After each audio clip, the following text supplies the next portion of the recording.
बड़ी खबर आपको बता दें चंडीगढ़ से। चंडीगढ़ में इलाहाबाद उपचुनाव को लेकर हरियाणा बीजेपी की बैठक हुई। बीजेपी प्रदेश अध्यक्ष ओम प्रकाश धनखड़ की अध्यक्षता में बैठक हुई। बैठक के बाद बताया गया 3 अक्टूबर को बीजेपी चुनाव समिति की बैठक होगी। चंडीगढ़ में हरियाणा निवास पर बैठक होगी। बैठक में उम्मीदवार के नाम को लेकर चर्चा की जाएगी। तो आज फीडबैक लिया गया है इलाहाबाद को लेकर, इलाहाबाद की सीट को लेकर, उम्मीदवार को लेकर। इसके अलावा 3 अक्टूबर को भी बैठक होने जा रही है। 3 अक्टूबर को बीजेपी चुनाव समिति की बैठक होगी। चंडीगढ़ में ही बैठक होगी, हरियाणा निवास पर यह बैठक होगी।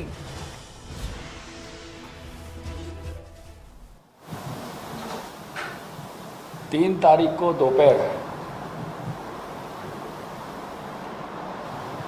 चंडीगढ़ में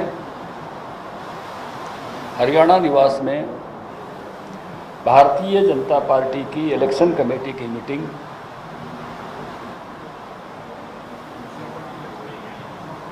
होगी। इस पर उम्मीदवार पर विचार किया जाएगा।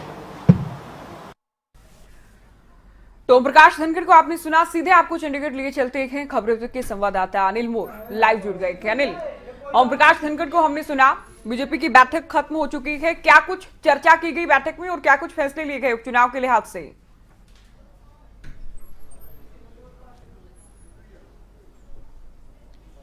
देखिए, हमने सुबह ही बता दिया था कि जो बीजेपी जेजेपी गठबंधन है, गठबंधन मिलकर चुनाव लड़ेगा और ये टिकट बीजेपी के खाते में जाएगी। जेजेपी सीट पर चुनाव नहीं लड़ेगी। ठीक वैसा ही बैठक में हुआ। जो बीजेपी सिरसा जिले की कोर ग्रुप की बैठक थी, बैठक में जो कोर ग्रुप के सदस्य थे उनसे बीजेपी प्रदेश अध्यक्ष ओम प्रकाश धनखड़ की तरफ से रायशुमारी की गई। फिर उसके बाद मीडिया से बातचीत की गई। बीजेपी प्रदेश अध्यक्ष की तरफ से बताया गया है कि 3 तारीख को हरियाणा बीजेपी चुनाव समिति की बैठक होगी, जो चंडीगढ़ में होगी। बाकायदा उपचुनाव के लिए प्रभारी और सह प्रभारी नियुक्त किए गए हैं। प्रभारी की जिम्मेदारी सुभाष बराला, जो पूर्व प्रदेश अध्यक्ष, उनको दी गई है। 4 सह प्रभारी लगाए गए हैं। कर्णदेव कंबोज, कृष्णलाल पवार, कमल गुप्ता, ये 4 प्रभारी यहां पर नियुक्त किए गए हैं। ये तय हो चुका है कि चुनाव बीजेपी लड़ेगी, लेकिन बीजेपी प्रदेश अध्यक्ष ओम प्रकाश धनखड़ ने कहा है कि चुनाव गठबंधन लड़ेगा, गठबंधन मिलकर चुनाव लड़ेगा और गठबंधन का ही उम्मीदवार होगा। लेकिन जिस तरीके से बीजेपी तैयारी कर रही है, 3 तारीख को बीजेपी चुनाव समिति की बैठक बुलाई गई है। इसके अलावा प्रभारी सह प्रभारी नियुक्त किए गए हैं। ये स्पष्ट हो चुका है चुनाव बीजेपी लड़ेगी। और जो आज कोर ग्रुप की बैठक हुई थी, उस बैठक में कहीं ना कहीं चर्चा हुई है। इस वक्त हमारे साथ अमरपाल राणा है, जो बीजेपी के जिला प्रभारी इस बैठक में मौजूद थे। राणा साहब बैठक में मौजूद थे। ये तो तय हो ही चुका है कि गठबंधन मिलकर चुनाव लड़ेगा, लेकिन उम्मीदवार तो आपका ही है, क्योंकि प्रभारी आप लोगों ने नियुक्त कर दी गए, चुनाव समिति की बैठक बुला ली। देखिए, जो है ना, ये गठबंधन चुनाव लड़ेगा और इस चुनाव को हम बड़ी हिम्मत से जीतेंगे। हमारे कार्यकर्ताओं में बड़ा जोश है, वहाँ सिरसा कार्यकर्ताओं में, जैसा मैंने वहाँ देखा है।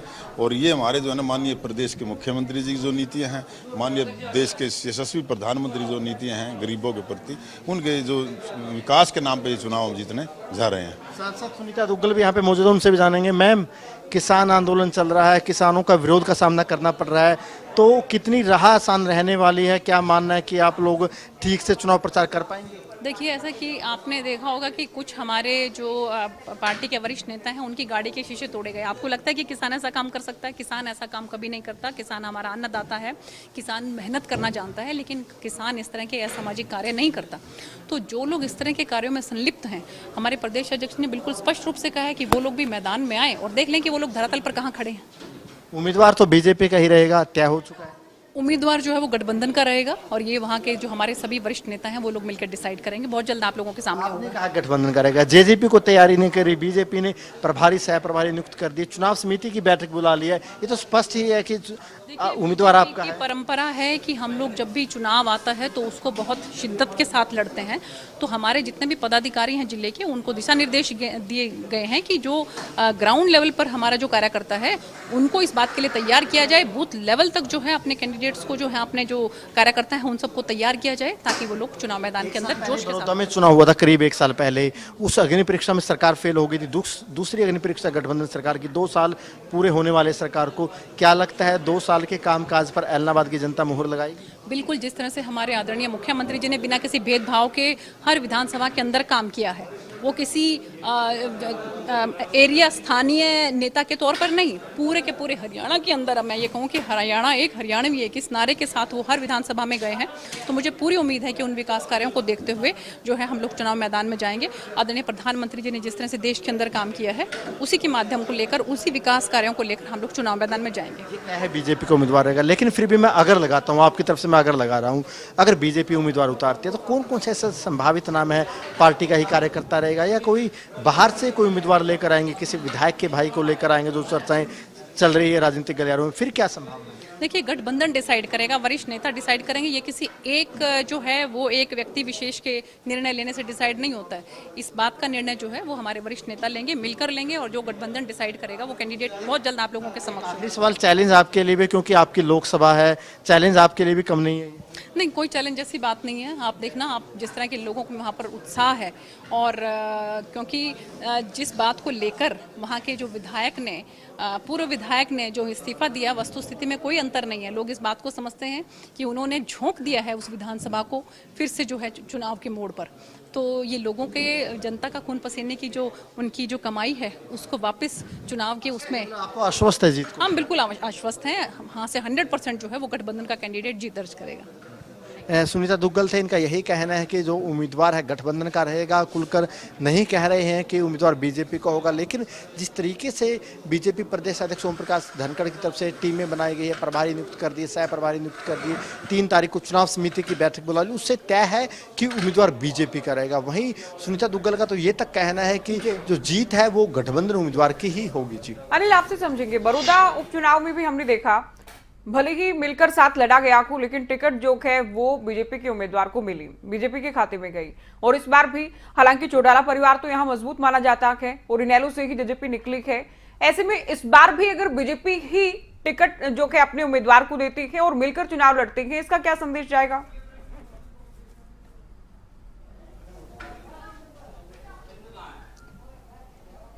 देखिए, बिल्कुल ठीक सवाल आपने पूछा, क्योंकि अगर बड़ौदा की बात करें, बड़ौदा में जो बीजेपी को टिकट मिलने की सबसे बड़ी वजह यही थी कि जो बड़ौदा में जब विधानसभा चुनाव हुआ था, जो बीजेपी उम्मीदवार थे योगेश्वर दत्त, वो दूसरे नंबर पर रहे थे, थोड़े मार्जिन से वो चुनाव हारे थे। अब ऐलनाबाद की बात कर लेते हैं। ऐलनाबाद के अगर चुनाव परिणाम की बात करें, जो विधानसभा चुनाव हुए थे उसमें जो बीजेपी उम्मीदवार थे पवन बेनीवाल, वो दूसरे नंबर पर रहे थे। इससे पिछले जो विधानसभा चुनाव थे 2014 के, उसमें भी पवन बेनीवाल दूसरे नंबर पर रहे थे। यानी लगातार 2 चुनावों में बीजेपी उम्मीदवार ने लगातार दूसरा नंबर पर वो रहे थे। एक अच्छा वोट बैंक उन्होंने लिया था, इस नाते ये सीट बीजेपी के खाते में गई है, ये मानकर चली। दूसरा, जिस तरीके से अगर आपने बात की जेजेपी की बात की, बात दुष्यंत चौटाला की बात करें, डॉक्टर अजय चौटाला की बात करें, इनका गृह जिला सिरसा है, ऐलनाबाद सीट इनकी गृह विधानसभा हम कह सकते हैं, चौटाला गांव ऐलनाबाद में ही आता है। तो ऐसे में कहीं ना कहीं इनका भी दावा मजबूत बनता था, लेकिन वोट के लिहाज से क्योंकि बीजेपी उम्मीदवार लगातार दूसरे नंबर पर रहे हैं, तो उस नाते ये सीट बीजेपी के खाते में गई है। जो अनिल, आप बने रहिए हमारे साथ। इसी से जुड़ी एक और बड़ी खबर हम दर्शकों को बता दें। खबरें तक की खबर पर मुहर लगी है, जैसा कि खबरें तक ने आपको बताया, अनिल आपको जानकारी दे रखे थे। अप्रत्यक्ष तौर पर की सकी बीजेपी प्रदेश अध्यक्ष ओम प्रकाश धनखड़ की ओर से लगभग साफ कर दिया गया है, उपचुनाव के लिए बीजेपी का उम्मीदवार होगा। मेरी बातों से सब स्पष्ट हो गया है। इससे पहले हमने आपको सूत्रों के हवाले से बताया था कि जेजेपी नहीं बल्कि बीजेपी का उम्मीदवार होगा ये टिकट, ये उम्मीदवार बीजेपी से होगा, टिकट बीजेपी के खाते में जाएगी, गठबंधन के तहत मिलकर चुनाव लड़ेंगे। हालांकि प्रचार जाकिर के दोनों ही दल और दोनों ही के नेता करेंगे, लेकिन ओम प्रकाश धनखड़ की ओर से क्या कुछ कहा गया है ये आप सुन लीजिए। मेरी इस सूचना से बहुत सारी बातें आपको स्पष्ट हो गई होंगी। गठबंधन चुनाव लड़ेगा, दोनों पार्टियां मिलकर चुनाव लड़ेंगी। मेरी सूचनाओं से बहुत सारी बातें आपको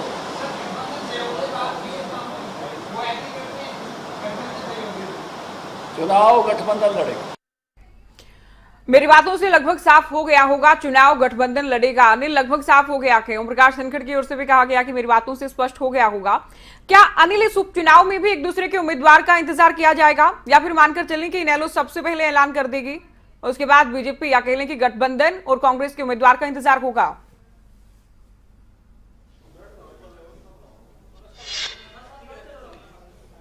बिल्कुल, देखिए धनखड़ साहब ने कह दिया था कि इशारों इशारों में कि मेरी बातों से सारी बातें स्पष्ट हो रही है। अब उम्मीदवारों की बात कर लेते हैं। इनेलो की अगर बात करते हैं, सबसे पहले 3 तारीख को इनेलो की तरफ से एक सम्मेलन रखा गया है नाथूश्री चोपटा में। वहाँ पर अभय चौटाला कार्यकर्ताओं को संबोधित करेंगे और कहीं ना कहीं रायशुमारी करेंगे। ये तय है जो उम्मीदवार होगा अभय चौटाला के परिवार से होगा। खुद अभय चौटाला चुनाव लड़ते हैं या बेटे को मौका देते हैं, क्योंकि हर पिता चाहता है कि अपने बेटों को राजनीति में स्थापित किया जाए। अभय चौटाला भी चाहते हैं कि करण चौटाला, अर्जुन चौटाला को राजनीति में स्थापित किया जाए। अब देखना यह है कि अभय चौटाला क्या मानते हैं कि वाजिब समय है करण चौटाला, अर्जुन चौटाला को राजनीति में स्थापित करने का।